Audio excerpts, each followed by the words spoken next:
Кандидатът за кмет на Велико Търново Стефан Михайлов, общински съветници и младежи от движение Царевград за Велико Търново отбелязаха с флашмоб първия етап от кампанията за избор на общински съветници и кметове на населени места. Те направиха своеобразна галерия на успехите на местната власт във Велико Търново под мотото «Видими неуспехи, невидим кмет».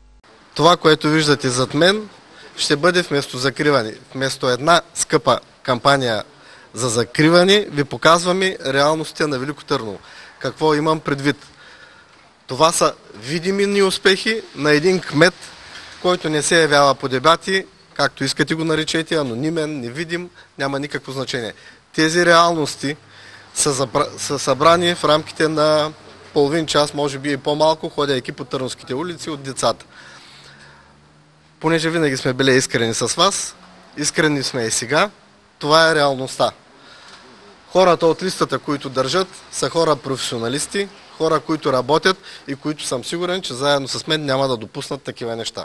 Кандидати от листата на движение Царевград за Велико Търново, начело с Стефан Михайлов, застанаха в рушащ се подлез до един от най-големите търговски центрове в Велико Търново и държаха в ръце снимки на емблематични, но попадащи извън полезрението на властта, парите и проектите места в града.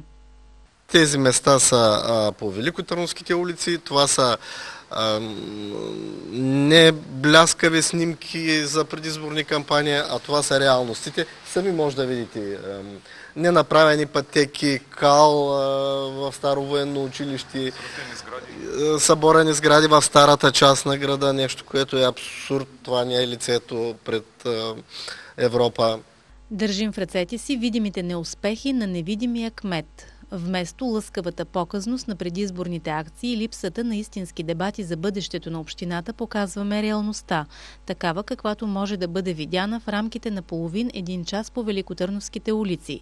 Предпочитам хората да вярват на очите си, а не на предизборни обещания. Листата на движение Царевград за Велико Търново е от професионалисти, реалисти, които работят, а не приказват, каза Стефан Михайлов.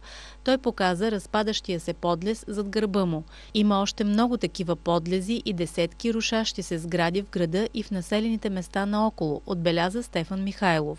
Сред фотосите са старото военно училище, липсващи улици, подлезите на града, счупени пейки, разрушени подстъпи към блокове и производствени сгради. За половин час можете да обиколите поне 20 такива обекти, иронизира ситуацията Михайлов и обръща заедно с останалите младежи гръб на безотговорността.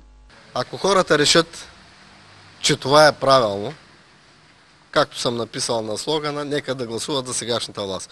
Обаче ако смятат, че нещата трябва да се променят, ние предлагаме тази промяна. Ние и хората от листата зад мене. Благодаря ви. Движение Царевград за Велико Търново е с номер 17 в бюлетината.